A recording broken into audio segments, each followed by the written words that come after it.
Antara ini yang mulai saya ngomong serius supaya tadi kan guyonannya sudah diambil Gus Reza sama Gus Kausar. Saya tahu kenapa mereka guyon. Kalau ngomong serius takut kalah sama saya.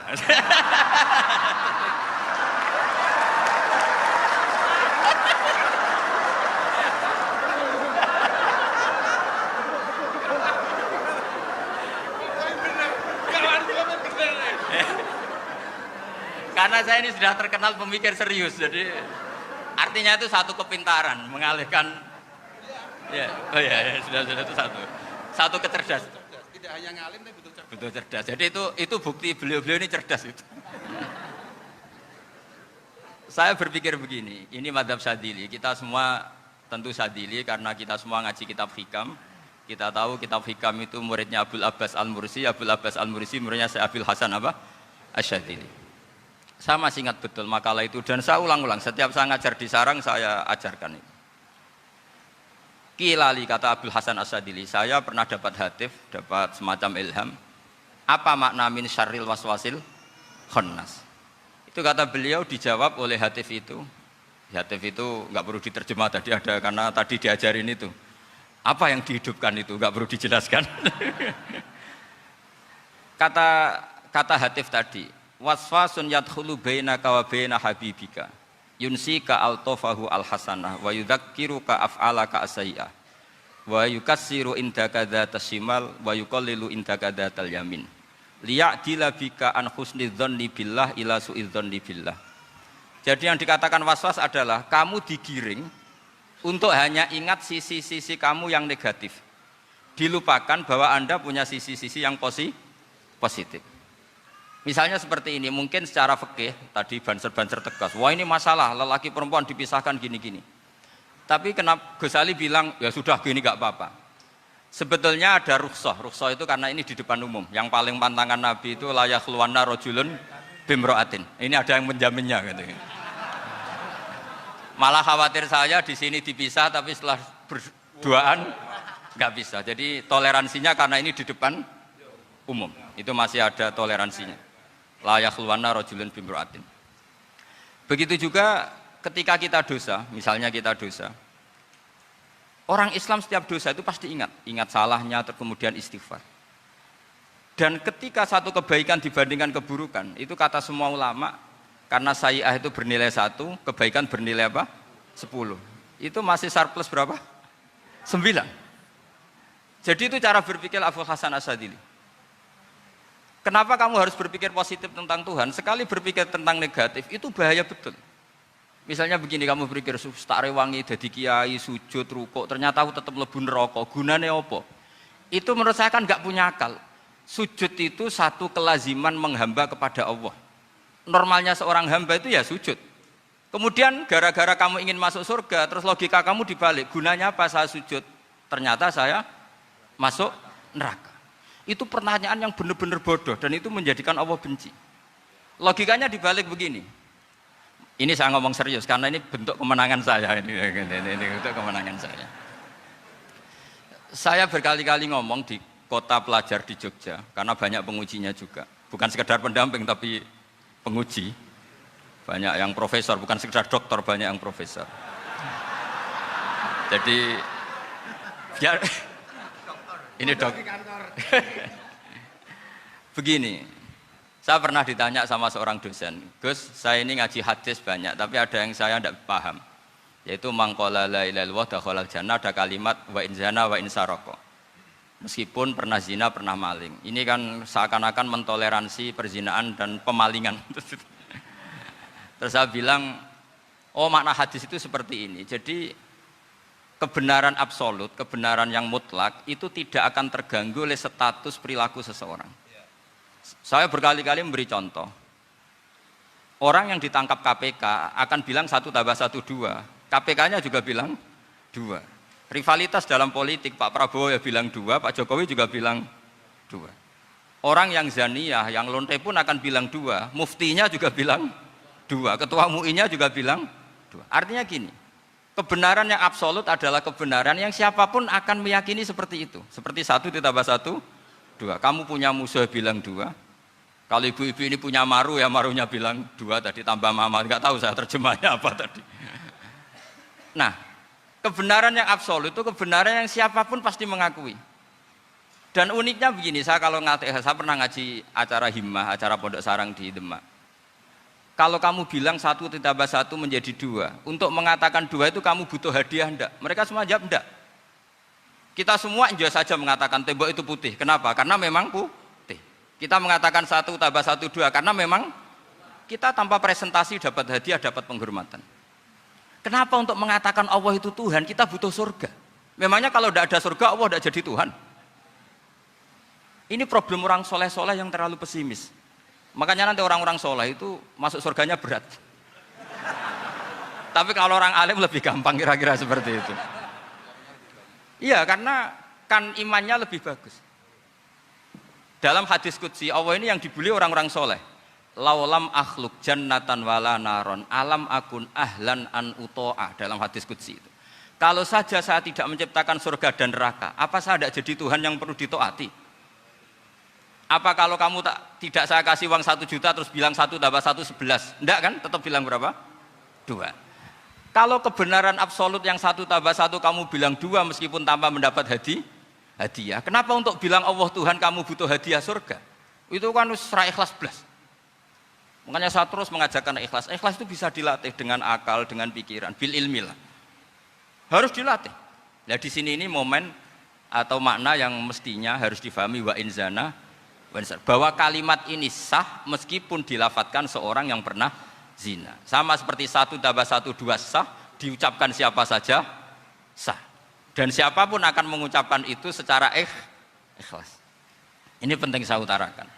Sehingga setelah ada firqah-firqah takfiri yang mengatakan orang megang keris itu syirik, ke kuburan syirik, ini syirik. Itu salah besar. Salahnya adalah tadi kalimat-kalimat atau kebenaran-kebenaran absolut ini sudah jadi sibghatullah man ahsanu minallahi sibghah. Kalimat ini begitu absolut di hatinya orang mukmin.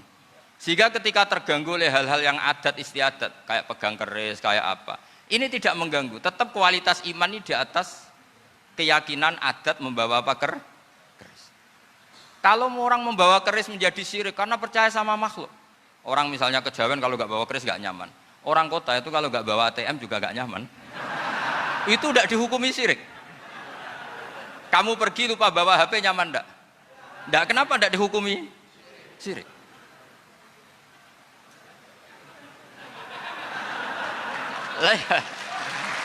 Jadi ini logika-logika. Jadi makanya ini Gus Reza boleh ngeritik saya itu berkali-kali bilang, saya termasuk ulama yang mau bikin gerakan cangkem elek. Karena nanti kalau saya nisbatkan ke Rasulullah itu tidak pantas, karena Nabi ahsanan nasi khalqau wa khuluqa. Tapi saya siap jadi bempernya Rasulullah Shallallahu Alaihi Wasallam. Pernah ada diskusi di Jakarta, ini kisah nyata. Apa dalilnya setelah sholat salaman? Mana hadisnya? Itu dijawab hadisnya tentu kita kesulitan. Kalaupun ada hadisnya dhaif semua yang masalah mushafahah. Akhirnya mau tidak mau dijawab pakai cangkem elek. Boleh enggak kamu setelah salam nyalain HP yang off? Boleh. Boleh enggak ke kamar mandi? Boleh.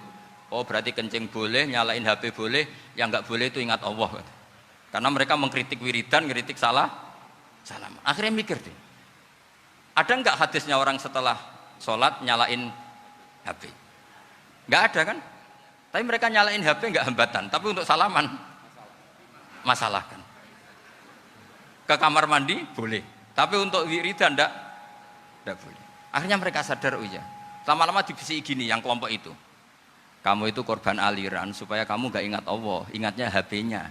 Sehingga orang wiridan kamu kritik, orang nyalain HP tidak kamu kritik. Itu kelompok itu adalah kelompok orang-orang yang supaya orang Islam itu lupa Tuhannya. Itu gerakan cangkem elek, tapi jadikan orang sadar. Jadi ini penting. Jadi kalau kamu tidak bisa bela agama dengan jalan yang lurus karena tidak bakat gitu. Gak apa-apa pakai cangkem elek tadi, karena gak mungkin gerakan ini dinisbatkan kepada Rasulullah Shallallahu Alaihi Wasallam. Kalau soal sanad, saya punya sekian sanad tentang itu, tapi tidak usah kamu ikuti. Ada orang tanya, ya Pak Kiai kalau setan dibakar di neraka panasan enggak? Ya panasan. Lo kan setan dari api, ngapain harus panasan? Kan materinya sama. Terus Kak Kiai tadi gak kesulitan, dia ngambil pasir, disawur di wajahnya. Wah sakit Kiai, kamu kan dari tanah, kena tanah kok. Jadi itu ada sekian, artinya gini ya, kalau kesulitan jawab pakai baik-baik ya sudah pakai cangkem elek itu aja karena. Nah, tapi tentu kan gerakan ini tidak mungkin dinisbatkan kepada para nabi. Tapi saya pastikan meskipun nggak bisa dinisbatkan kepada para nabi dari segi cangkem elek tadi, tapi secara semangat itu sama. Saya punya sekian contoh. Benar Gus Riza tadi gojok saya sengawur-ngawurnya itu masih punya sanad. Itu pas saya ngawur pun masih punya apa? Sanad. Nabi Ibrahim itu ketika faja'alahum juzatan illa kabirallahum itu si berhala paling besar dikasih kapak. Ketika mereka geger, ini siapa yang berhala-berhala kecil? Kata mereka, sami'na fata yadhkuruhum yuqalu lahu Ibrahim. Ya kira-kira Ibrahim lah gitu. Terus setelah Ibrahim didatangkan, siapa yang melakukan ini semua? Ini jawaban Nabi Ibrahim, bal fa'alahu kabiruhum hadza. Ya tanya yang bawa pedal, saya kan tidak bawa. Terus kata orang-orang, otak kamu itu di mana? Masa berhala disuruh nanya, kan nggak bisa ngomong. Ibrahim kembalikan, uffil lakum walima ta'buduna min dunillah. Lalu otak kamu di mana? Sudah tahu tidak bisa ngomong kok disembah gitu. Itu ada kata uffin. Uffin itu kalau diterjemah kira-kira ya agak-agak jancuk gitu. Kira-kira seperti itu. Ya kira-kira seperti itu. Jadi sekarang dalilnya jancuk apa Gus? Bahkan jadi kan biasa kalau misalnya saya bilang sudah itu. Gimana? Jancuk itu dari daksu, dak tinggalkanlah suan perkara sing elek. Krono ilate wong Surabaya kakean rawon, akhirnya ngomongnya jancuk.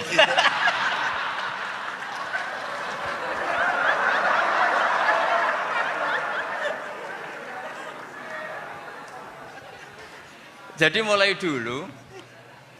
dulu melawan kebatilan itu harus pakai logika yang vulgar. Karena memang nggak mungkin dengan bahasa-bahasa priayi itu nggak mungkin. Dan ini penting saya utarakan. Nah, kalau nanti nggak mungkin dinisbatkan kepada Rasul karena Nabi adalah ahsanan nasi khalqa wa khuluqa, kita yang ngambil alih saja. Gus Reza, saya, Gus Kaustan ini cara cangkem elek kan pantas. Luas. Selain bakat ya sudah natural. Karena memang itu cara kita menjelaskan kebenaran. Saya ulang lagi, itu cara kita menjelaskan apa? Kebenaran. Mau tidak mau. Saya pernah ditanya sama seseorang, Gus, beberapa nabi itu kan poligami itu bukti hipersek. Karena yang tanya itu orang nasionalis, nggak pati senang Islam. Terus tak balik tanya, perempuan itu makhluk lemah enggak? Ya lemah. Kalau nolong lama satu itu gimana? Ya baik. Kenapa nolong dua jadi tidak baik? Harusnya kalau nolong tiga tidak baik. Tapi saya tidak dukung poligami. Ini cerita. Setidaknya mereka jadi ingat. Saya itu pernah ditanya agak-agak orang ateis. Dia benci Islam tapi neliti Islam. Pertanyaan kedua, kenapa dalam perang itu seakan-akan Nabi itu perampok? Hartanya orang kafir disita kemudian menjadi ghanimah. Itu kan kayak ngerampok. Terus saya tanya gini, kalau ada penjahat ke rumah kamu, kemudian pakai senjata api, setelah kamu ringkus, itu senjata api kamu kembalikan apa kamu sita? Oh ya saya sita, kalau tak kembalikan dipakai ngerampok lagi. Ya sama seperti itu, kalau kekuatan mereka dikembalikan, akan dipakai kekuatan mereka lagi. Jadi, ya lagi-lagi ini kemenangan orang serius. Karena nanti guyanya sudah dintekno sama Gus Safa sama Gus Riza. Nah, kenapa saya ngajar begitu rileks, begitu santai? Karena pikiran saya sederhana. Fa innal uqula muttarratun ila qabilil haq. Akal sehat pasti dipaksa menerima apa? Kebenaran. Sehingga kebenaran itu tidak usah kamu ngomongkan secara serius, tidak perlu. Kebenaran itu mudah diterima.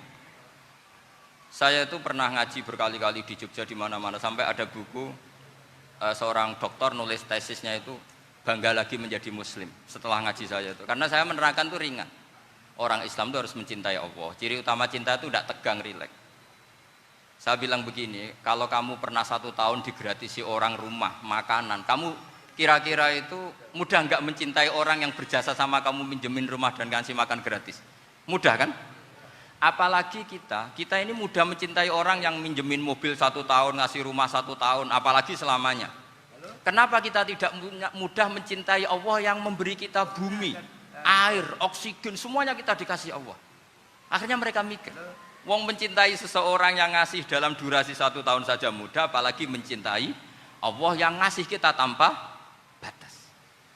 Itu disebut walladzina amanu asaddu hubbal lillah. Orang mukmin itu mudah sekali mencintai Allah. Caranya dilatih tadi. Kita mudah mencintai orang yang berjasa sama kita. Kenapa tidak mudah mencintai Allah yang tentu jasanya lebih besar? Nah, karena akhir-akhir ini banyak orang yang terlalu nazir, terlalu apa? Kata Nabi kan basyiru walatu nafiru yasiru walatu asiru. Sehingga saya bikin gerakan. Pokoknya semua orang mukmin pasti masuk surga. Nanti soal ada kesalahan-kesalahan kecil yang menjadikan orang su'ul khotimah itu sifatnya kehati-hatian. Jangan menjadi hukum. Hati-hati itu tidak menjadi hukum. Kalau kamu nyupir hati-hati itu bukan berarti pasti kecelakaan, enggak. Hati-hati itu ya hati-hati saja, tidak menjadi hukum. Ini penting saya utarakan karena kubu sebelah kampanyenya sudah tadi, setiap mati pasti tenang bersama Bapak di surga. Sementara kita mau kampanye, kamu sholat tidak mesti diterima, haji tidak mesti diterima, jadi kiai tidak mesti masuk surga. Coba kalau kita kampanye gitu terus, yang mau jadi muslim itu siapa? Jadi ini sudah tak perhitungkan matang-matang, saya milih macam seperti itu. Ya ini saya pikir sudah, ini pembandingnya supaya punya waktu. Saya suka sekali. Nah ini yang sesi terakhir ya, sesi terakhir. Saya akan cerita fikih karena Nyun sewu Gus, ada iklan sebentar dari ibu-ibu, pentolan mic kurang dekat ke mulutnya Gus Baha. Sehingga suaranya tidak terdengar sampai ke belakang. Oh, gitu, pentolannya didekatkan Gus ke mulut. Ini kalau ngomong konotasinya itu mesti nyerempet. Sudah apa ya? Sudah ahlinya di situ. Ya malah ada di situ.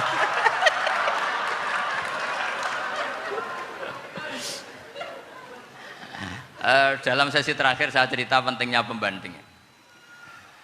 Imam Rafi'i itu yang ngarang kitab Muharrar.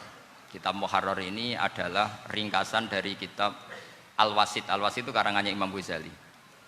Al-Wasit sendiri ini khas ngaji NU, karena NU maknanya Nahdlatul Ulama, gerakan para ulama. Jadi kalau nggak ngerti alim-alim seperti itu ya ada NU. Sebenarnya sampai itu pasnya Nahdlatul Ummah, gerakan umat. Tapi kan sudah jadi partai politik Nahdlatul Ummah. Karena yang katakan NU itu Nahdlatul Ulama, gerakannya para ulama. Imam Rafi'i itu berpendapat sujud itu cukup pakai baduk, pakai jidat. Itu dalam kitab Muharrar. Wal asoh anna sujud yasihu mau cukup biwat iljabah. Ketika Imam Nawawi mentasih kitab Muharrar namanya Minhajut Thalibin, itu mengkritik Imam Rafi'i. Kata beliau sujud itu untuk sah harus melibatkan 7 anggota karena berdasar hadis umirtu an asjuda ala sabati a'zumin, yaitu al jabhah wal yaden warubaten wal qadamen, yaitu jabhah 2 tangan, 2 lutut dan 2 qadamen. Akhirnya saya ngecek di kitab asli, Imam Rafi'i termasuk Ashabut Tarjih dan Imam Nawawi. 2 orang ini khilaf. Kan nggak mungkin kita sebagai musahihnya, karena yang khilaf ini 2 ulama besar, satu Imam Rafi'i, satu Imam siapa? Nawawi. Kita tidak bisa hanya ngikuti Fathul Mu'in yang mengatakan idzakhtalafan Nawawi war Rafi'u kudiman Nawawi, tidak bisa, karena Imam Nawawi ini sering nginduk sama kitabnya Imam Rafi'i karena senior Imam Rafi'i.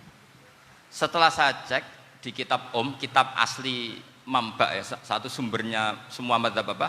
Syafi'i. Ternyata Imam Syafi'i nak ngedikan hanya begini. Wa uhibbu, saya suka setiap orang Islam sujud itu melibatkan 7 anggota karena itu aman, pasti sah. Tapi wayah tamilu kata beliau, tapi mungkin saja sujud hanya watul jabah itu sah. Kenapa kata Imam Syafi'i? Liqaulihi sallallahu alaihi wasallam atau li du'aihi apa sallallahu alaihi wasallam fi sujud sajadalaka wajhi wa sam'i wa basari. Nabi ketika sujud itu hanya berdoa, ya Allah sujud kepada engkau wajhi wa sam'i wa basari. Nabi tidak menyebut wayadi wa rubati wa qadam. Sehingga saya berkali-kali bener kata Gus, saya ini pembela umat. Sing sujude 7 anggota ya tak lem, pantes dadi Rais Suriah. Itu. Yang sujudnya bathuk tok ya tetap sah ngikuti mazhabnya Imam Rafi'i. Meskipun itu tidak saya anjurkan. Tentu tidak saya anjurkan. Alasannya Imam Syafi'i tadi, Rasulullah pernah berdoa dengan kata-kata sajadalaka wajhi, bukan diteruskan wayadi warubati wakoda. Sehingga fal khilaf huna bakin ala khiddati kalau dalam bahasa fikih. Khilaf biar tetap sesuai aturan khilaf masing-masing. Enggak perlu kamu menggugurkan pendapat Rafi'i yang mengesahkan sujud hanya pakai jabah. Ini penting karena tadi seperti saya katakan, yang sujud anggota pitu ya masuk swarga mergo pintere, sing nganggo bathuk tok ya mlebu swarga mergo gobloke tadi, karena aksaru ahlil jannah al-bulhu. Nah ini madhab saya, jadi saya itu ingin umat Islam itu baik-baik saja. Ya, karena tidak mungkin lah kita tidak bela Islam di zaman akhir, tidak mungkin, karena di kubu sebelah kampanyenya sudah seperti itu. Kalau kita ngomong ikhtiyat, kiai ra mesti mlebu swarga, sing salat ngethuk ra mesti husnul khotimah, wah akan jadi repot. Saya ini pengagum teori ikhlas, dilatih bil ilmi, saya ulang lagi, dilatih bil ilmi. Saya ini malunya tadi saya mengatakan 1 tambah 1 2, itu meskipun tidak ada yang memberi hadiah tetap saya katakan 2. Saya mengatakan air itu dingin, tidak ada yang ngasih hadiah, saya akan bilang kalau air itu dingin, kalau api itu panas. Untuk hakikat-hakikat seperti itu saja saya jujur tanpa ingin imbalan. Tapi ketika hakikat mengenai Allah kok saya minta imbalan surga dan neraka, ini apa-apaan? Kira-kira gitulah, Rois Suriah macam apa gitu.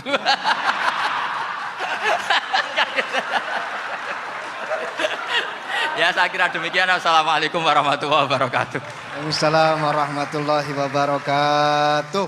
Alhamdulillah. Baru kali ini ada seminar yang dikritik terus sama pemateri itu pendampingnya. Mestinya pembandingnya. Tapi luar biasa para milenial semuanya, Masya Allah, terlihat wajah-wajah surga di majelis ini. Walaupun toh yang hadir tidak semuanya milenial, ada post milenial juga di sini. Ada yang Gus dan juga ada yang Kiai. Kalau Gus biasanya kan masih bisa tolah-toleh, kalau Kiai harus fokus. Tapi yang paling fleksibel di PWNU Jawa Timur, yang paling enak itu adalah beliau, Kiai Haji Agus Ali Mazhuri.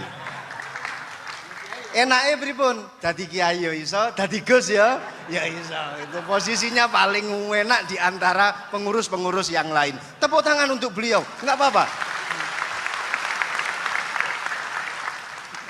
Langsung saya buka pertanyaan, yang ditanya 2 orang, jangan pendampingnya.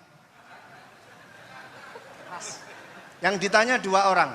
Kalau enggak Gus Baha, Gus Kausar. Saya hitung sampai 10, enggak ada pertanyaan, kita tutup dengan doa. 1, 10.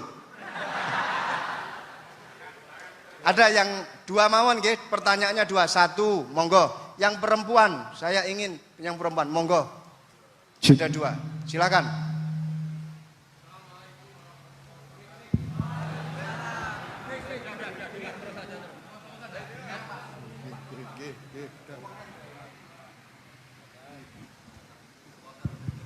Bismillahirrahmanirrahim.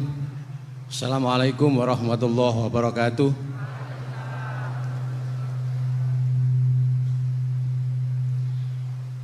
Yang saya ingin tanyakan kepada Gus Baha, saya itu sering ngaji lewat YouTube panjenengan Gus.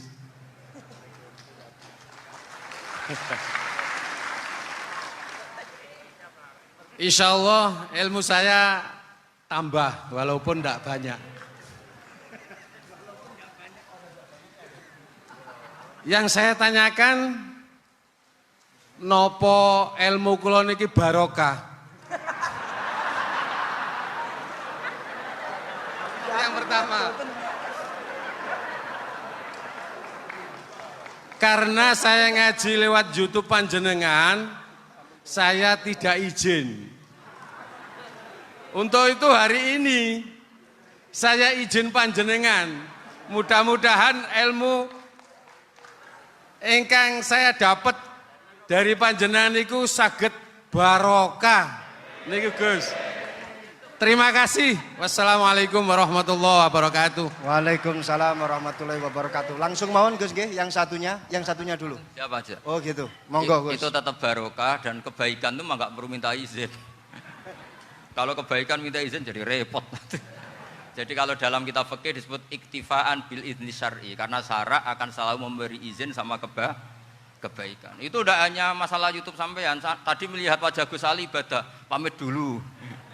Nanti kalau ada orang alim lewat mau lihat juga pamit dulu. Lama-lama mau baca sholawat, ya Rasulullah pamit dulu mau baca sholawat. Jadi semua kebaikan itu cukup iktifaan bil idnis syar'i. Ya jelas ini ya. Ya. Oke, terima kasih. Jangan lupa pulsane tuku dhewe lek ndelok YouTube. Wifi-nya juga jangan nyolong. Harus passwordnya izin kepada yang punya wifi. Baru nanti 100% barokah. Mbak yang belakang bisa berdiri. Yang mau tanya tadi. Ya, silakan. Bismillahirrahmanirrahim. Assalamualaikum warahmatullahi wabarakatuh. Mohon izin Yai Gus, saya di sini mau tanya, selain sebagai pelajar santri, saya juga sebagai seorang mahasiswi di salah satu universitas di Surabaya. Yang saya tanyakan sebagai pemuda milenial, kita semua tahu bagaimana keadaan demokrasi negara Indonesia saat ini. Yang saya tanyakan, bentuk dari hubul waton minal iman. Hubul waton di sini, bolehkah saya sebagai seorang mahasiswi menyuarakan pendapat saya, berjuang bentuk ijtihad demi keadilan berupa demonstrasi?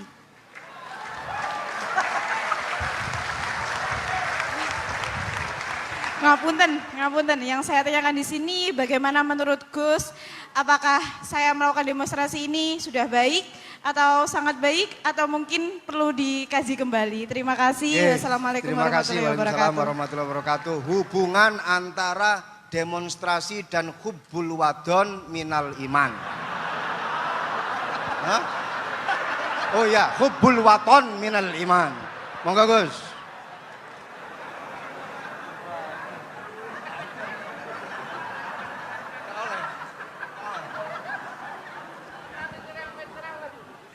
Ini benar-benar ahli.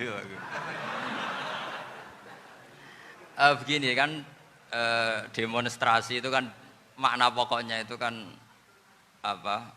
Memperlihatkan. Makanya demonstrasi kekuatan maknanya ya show ya, memperlihatkan satu apa? Kekuatan. Sehingga kalau dalam Islam itu ya fleksibel, asal itu tidak merugikan orang lain, tidak anarkis, tidak mandorot bagi kelompok lain tentu boleh. Bahkan kalau tidak apa? Menyuarakan suara kita tentu dengan cara-cara yang tetap islami ya, itu malah kita disalahkan karena berarti tidak ikut bertanggung jawab terhadap proses bernegara, tapi tentu disuarakan secara konstitusional dan secara baik. Kemarin pas demo di Jogja yang rame itu masalah rancangan KUHP itu, rektor UI juga ketemu saya, pamit Gus mau demo ya tapi yang baik dan sopan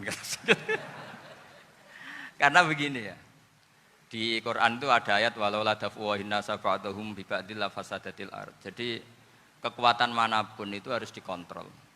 Tentu kontrol itu macam-macam. Tapi tentu saya ulang lagi, jangan anarkis, jangan melakukan sesuatu yang kontraproduktif. Jadi menurut saya pernah ditanya, Gus kalau pemerintah itu didukung 90% rakyatnya bagus enggak? Ya bagus, berarti presidennya hebat, didukung mayoritas rakyat. Kalau hanya 55 ya bagus. Presidennya biar tahu, biar hati-hati karena dipilih separuh lebih sedikit gitu. Lah kok bagus semua? Ya emang harapan kita sama Allah semuanya baik semua kata saya gitu. Jadi susahnya apa sih kita melihat sesuatu itu, asal agama ini kan gampang, asal tidak maksiat itu baik. Asal tidak maksiat itu baik. Makhuyira Rasulullah bina amroini lakhtaro aisarohuma malam yakun isman. Jadi demo itu bukan, nah kalau demo yang diharamkan sebagian fatwanya ulama tentu yang maknanya yang anarkis. Kalau yang dihalalkan tentu maknanya yang tertib. Itu biasa dalam hukum fikih. Rasulullah ngendikan A, mahmalnya seperti ini. Rasulullah ngendikan B, mahmalnya seperti ini. Karena kadang ngendikanin Nabi cara zahir itu berlawanan. Misalnya Nabi ditanya, amal paling baik apa ya Rasulullah? Nyaur utang gitu. Karena biasa yang ngemplang mungkin yang tanya itu tukang. Tapi kadang Nabi jawab birrul walidain. Kadang jawab as-sholat li awwali waktiha. Karena penanyanya ini beda. Enggak tahu sholat. Gimana? Cinta enggak tahu sholat. Ya, cinta ora tahu sholat kata beliau. Kan gitu. Jadi ini penting saya utarakan karena zaman Nabi itu ya biasa Nabi misalnya ngendikan sesuatu itu. Terus ada juga sahabat yang memperlihatkan pendapatnya. Tapi tidak niat bantah. Masyhur itu dalam tarikh. Saya beri contoh yang masyhur itu. Nabi pernah sholat duhur itu 2 rakaat. Sebagian riwayat mengatakan asar, tapi yang lebih kuat itu duhur. Setelah 2 rakaat Nabi sholat, itu akabirus sahabat papan atas itu tidak ada yang ngendikan karena mereka sopan semua, tahu etikal. Setelah Nabi pulang sudah dekat pintu, ada sahabat yang berdiri. Ya Rasulullah, aku siroti sholatu amnasita. Ini sholat model kosor, apa engkau lupa?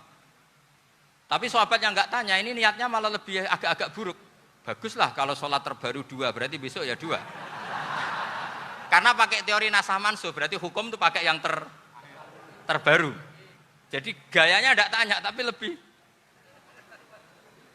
sama mungkin yang setuju undang-undang tadi ya tentang rumah tangga, kalau istri nggak mau dikumpuli tetap dipaksa, nanti suaminya bisa dilaporkan ke pengadilan gitu. Saya pasti mikir saya bukan masalah pengadilannya, pasti istrinya cantik. Kalau jelek kan nggak mungkin dipaksa. Ini ketularan. Jadi saya cara berpikir tuh, jadi tak pikir lucunya saja, bukan pikir serius. Ketularan sudah ketularan ini. Karena keburukan itu mudah nular. Akhirnya Nabi kembali lagi, enggak, kullu dzalika lam yakun, semua itu enggak terjadi. Tapi Nabi sebagai orang yang sangat, ya sebenarnya enggak boleh dibahasakan sangat demokratis, sangat bijak. Nabi kembali lagi ke mimbar terus tanya, ahakun maqalahu dzulyaten, apa betul yang dikatakan dzulyaten tadi? Kata sahabat semua, betul ya Rasulullah, tadi engkau sholat hanya 2 rakaat. Nabi kemudian takbir lagi, meneruskan 2 rakaat terus salam. Artinya kalau demonstrasi itu dengan makna mengutarakan pendapat dengan cara yang dijamin konstitusi, ya itu kan normal-normal saja, nggak ada masalah. Saya pernah derekno bapak, itu ada pertanyaan yang benar-benar mengusik saya. Ada orang miskin datang ke bapak, Pak Yai, dadi wong melarat itu ra enak. Sajane ya wis suwe dadi wong melarat ra enak. Itu pas Ramadan. Kenapa kata bapak? Bapak saya itu teman akrabnya Gus Ali, itu senengannya ya guyon, mau meninggal aja masih guyon. Bapak itu guyon terus. Kenapa aja? Sudah puasa nggak makan, buruh orang, macul itu kan berat. Mau istirahat nggak boleh karena buruh orang. Enak jadi wong sugih puasa diam di rumah gini-gini terus. Terus kata bapak saya gini, enak wong melarat. Jadi wong sugih nak puasa berat. Kok sakit ya? Esok mangan pecel, awan rawon, engkau sore sidik sate. Jadi yang harus ditinggalkan itu banyak. Nak sampean kan biasa meninggalkan itu semua. Semenjak itu dia, oh iya, nak ngono podo-podo abot. Jadi hasutnya pada orang kaya terus nggak ada. Nah ini pentingnya ilmu, jadi pentingnya pendamping tadi itu. Setelah diberi jelasan, oh maturuni ternyata podo-podo abot gitu. Dia nggak tahu susahnya jadi orang kaya. Ya sama seperti tadi, ya saya puasa, kerja gini-gini, bojo sitok elek, terus jadi yang bojone 4 cantik semua abot aku. Karena harus ninggalkan 4 yang cantik tadi, yang bisa menghidupkan tadi itu. Itu kan juga demonstrasi, artinya mengutarakan apa yang, jadi itu saya pikir seperti itu.